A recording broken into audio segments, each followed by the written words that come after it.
based on their interactions with others using cutting-edge Bluetooth technology, algorithms and artificial intelligence. App का design citizen privacy को ध्यान में रखकर बनाया गया है. Personal data collected by the app stays secure on the phone till it is needed for medical intervention. ये app 11 language में अवेलेबल है. इसकी डिटेल्स PIB की वेबसाइट एंड प्रेस रिलीज में अवेलेबल हैं और इस ऐप को गूगल प्ले स्टोर और एप्पल स्टोर से डाउनलोड किया जा सकता है. धन्यवाद मैम. नाउ गृह मंत्रालय के प्रवक्ता. जैसे आपको पता है, होम मिनिस्ट्री स्टेट्स और यूटीज़ के साथ लॉकडाउन का इन्फोर्समेंट करवा रही है और आज प्रधानमंत्री जी ने भी चीफ मिनिस्टर्स के साथ इस पर डिटेल्ड में चर्चा की है.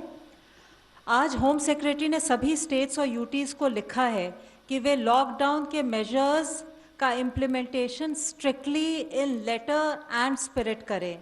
ऑनरेबल सुप्रीम कोर्ट ने भी अपने 31 मार्च 2020 के आदेश में इस बात को एम्फसाइज किया है.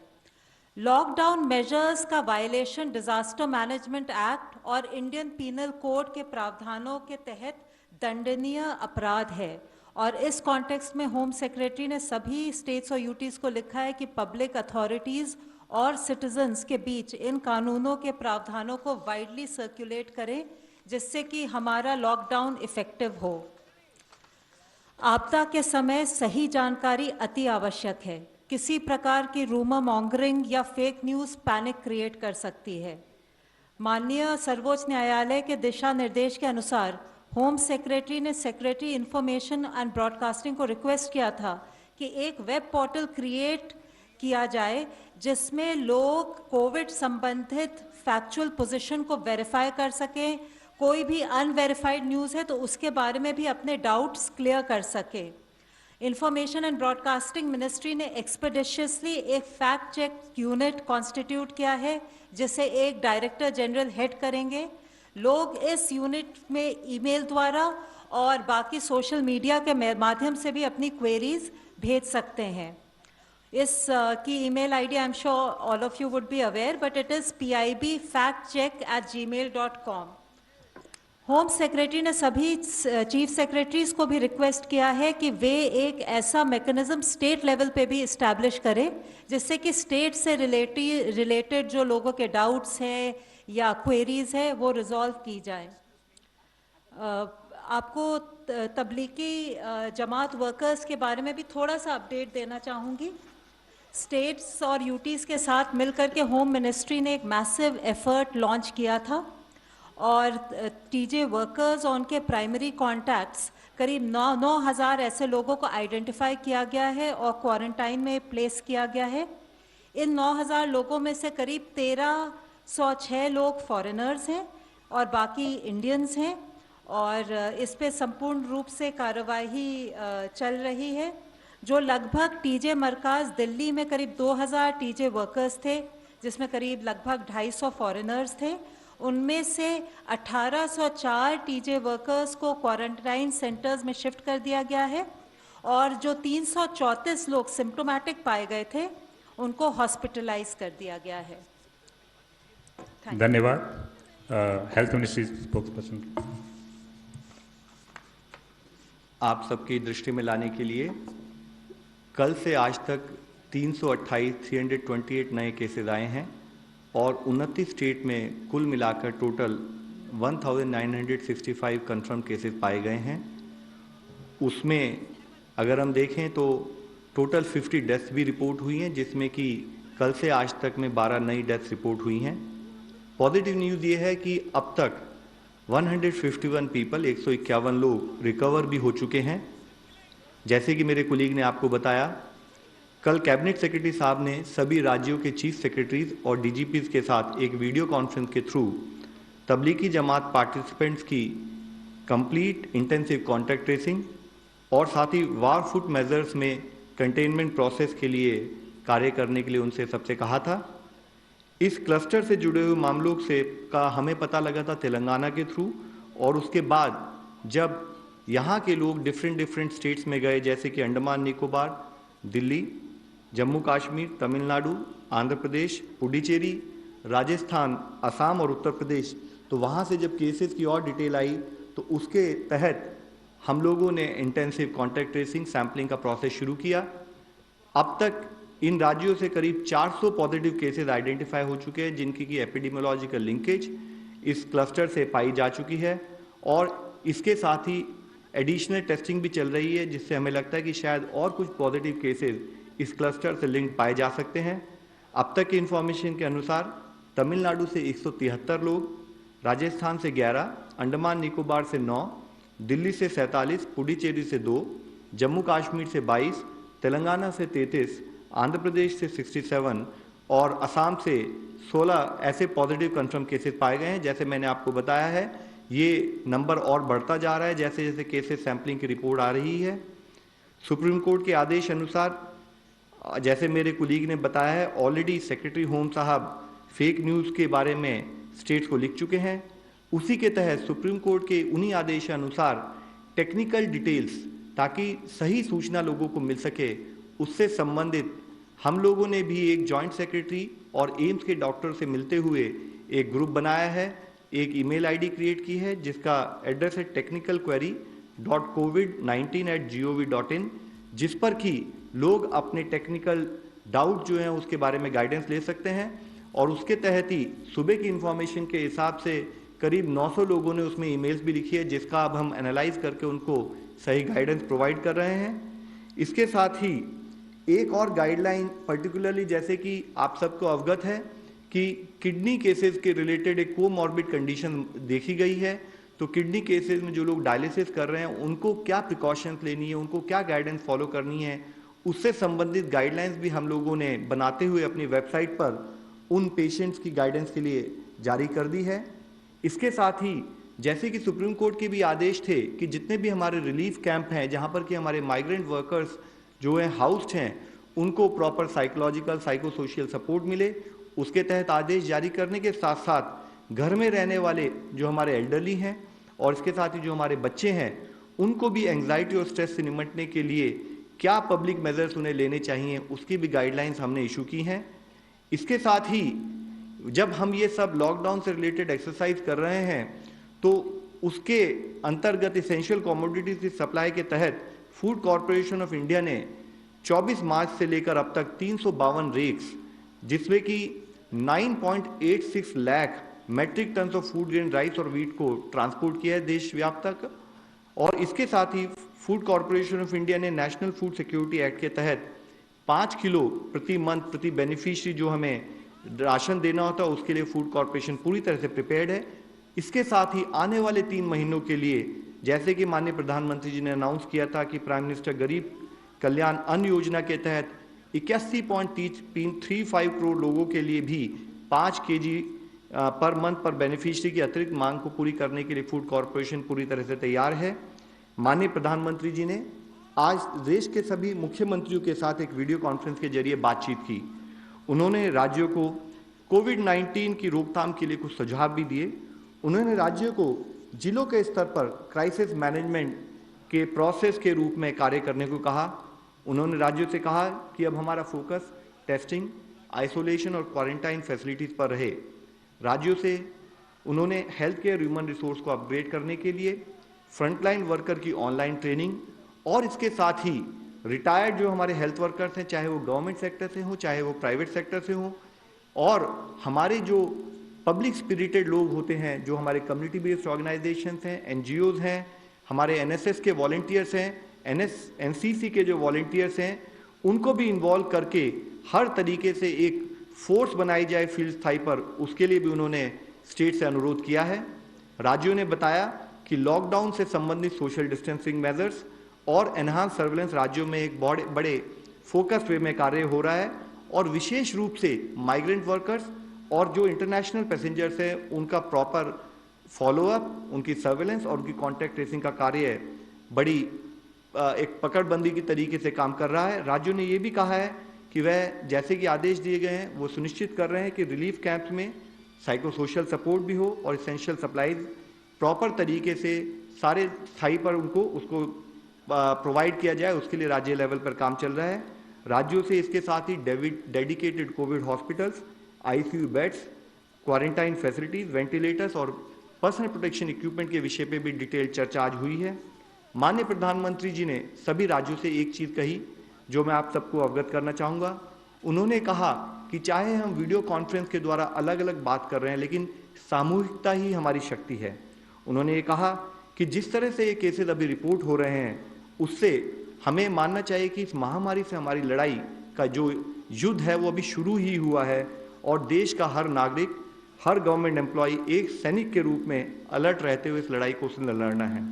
मानव जाति के इतिहास में आज तक ऐसा पूरा वर्ल्ड वाइड ऐसा संकट कभी देखा नहीं गया है और इस लड़ाई में हमें सभी का सपोर्ट आना चाहिए। उन्होंने ये भी कहा कि शांति, एकता, सद्भावना और कानूनी व्यवस्था बनाए रखना अति आवश्यक है। इसके साथ ही उन्होंने कहा कि आज जरूरत है कि सभी विचारधारा, सभी आस्था के संबंधित लोग एक साथ जुटकर, मिलजुल कर इस लड़ाई को लड़ें। सभी धर्मों के जो लोग हैं वो मिलकर बैठें और अपने अनुयायियों को इस लड़ाई से बचने के लिए, इस लड़ाई से जीतने के लिए सोशल डिस्टेंसिंग से संबंधित नियमों का पालन करने को कहें। उन्होंने कहा कि हमारी प्राथमिकता है कि चेन ऑफ ट्रांसमिशन टूटे और साथ ही जो ये 21 दिन का जो आइसोलेशन की जो हमारी तपस्या है, हम कोई भी ऐसा कार्य ना करें कि जिससे हमें इस तपस्या का फल ना मिले। हमें कलेक्टिवली इस लड़ाई से यशस्वी होकर बाहर निकलना है। And in the end I would like to just reiterate and request कि let us collectively take this battle and deliver on the vision of Honorable Prime Minister and our collective mission to win this war. Thank you. धन्यवाद। सबसे पहले online question. Mumbai Dharavi, we will provide you the figures later. Please just let's read the question. Mumbai Dharavi slum में एक corona positive व्यक्ति की मौत हुई है। उसके बाद एरिया को सील किया गया है, जिनमें 300 फ्लैट्स एंड 90 शॉप्स हैं। क्या उन सब की जांच होगी? सैंपल लेने का काम कब शुरू होगा? क्या ये कम्युनिटी ट्रांसफॉर्म है? देखिए, जैसे आप सबको भी अवगत होगा कि मुंबई के धारावी बेल्ट में एक पॉजिटिव केस पाया गया है, जो which also there is also reported death also. वहाँ पर 300 फ्लैट्स हैं, 90 शॉप्स हैं आसपास। उस बिल्डिंग को सील किया जा चुका है।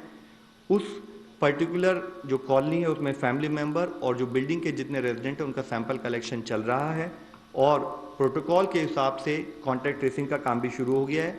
स्टेट गवर्नमेंट की तरफ से 4000 हेल्थ वर्कर्स ट्रेसिंग और टेस्टिंग से रिलेटेड कार्यों में भी जुड़े हुए हैं और जो हमारा प्रोटोकॉल है उसके हिसाब से उस पर्टिकुलर केस में भी एक्शन लिया जा रहा है। नीरज, न्यूज़ 18। सर, जो पोटेंशियल हॉट स्पॉट्स है और जो हॉट स्पॉट्स हैं उनकी संख्या 20 और 22 के आसपास है। क्या कहाँ है, कोई लिस्ट आपकी तरफ से दी जा सकती है? और दूसरा सवाल मैम से है, जो तबलीगी जमात के लोग हैं उनमें से जो फॉरेनर्स हैं उनमें कितने लोग ऐसे पाए गए हैं जिन्होंने वीज़ा नियमों का उल्लंघन किया?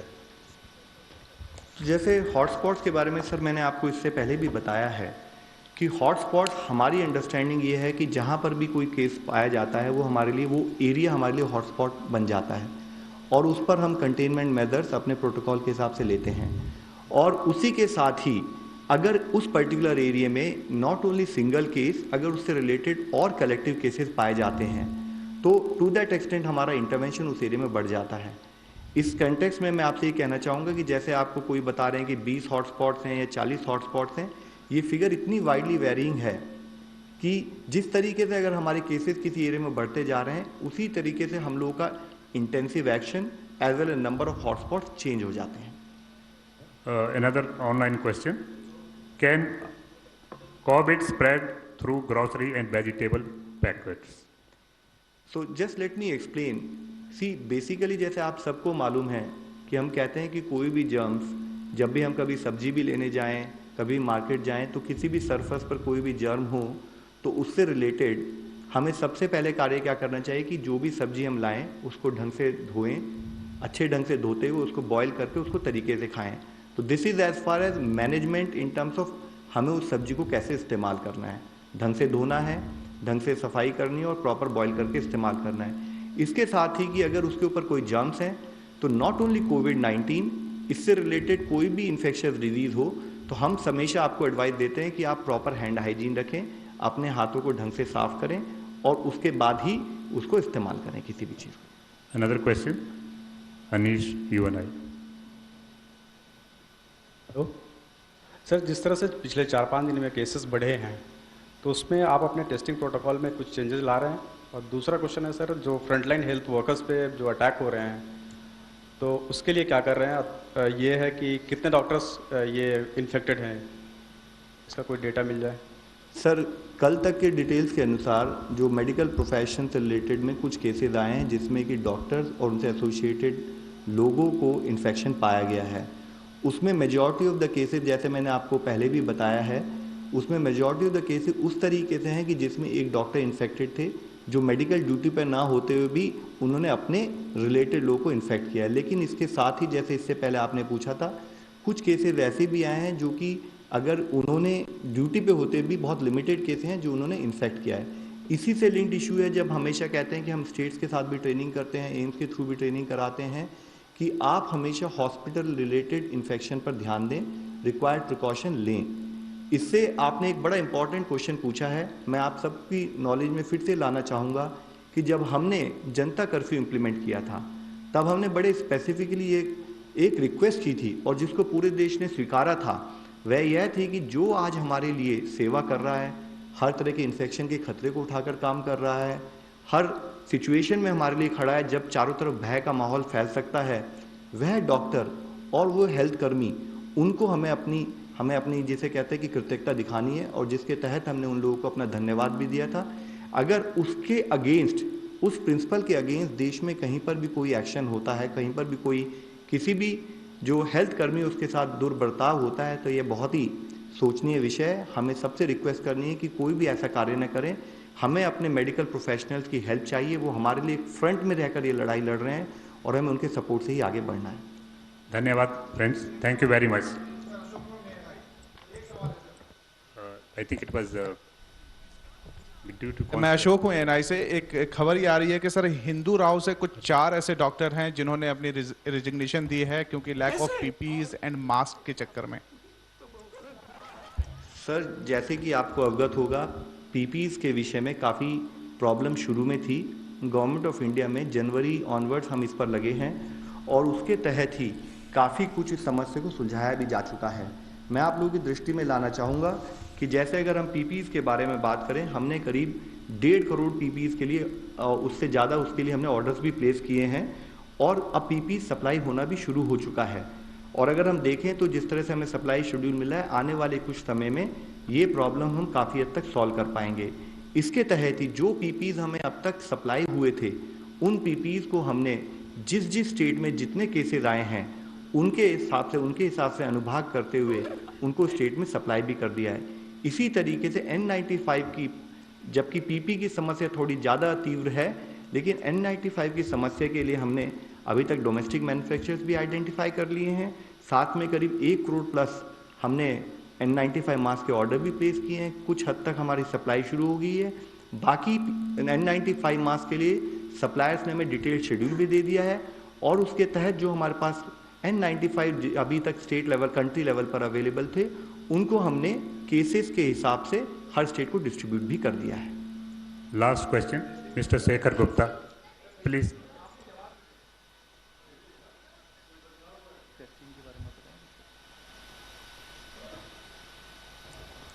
टेस्टिंग प्रोटोकॉल अभी जो है उसमें अभी तक बदलाव नहीं हुआ है, लेकिन जो नए टेस्ट आ रहे हैं उसकी वजह से जो टेस्टिंग प्रोटोकॉल बदल सकता है उसके ऊपर चर्चा इस वक्त मैं आधे मीटिंग में से आया हूँ, तो उसके ऊपर चर्चा चल रही है, वो कल सवेरे तक लग जाएगा।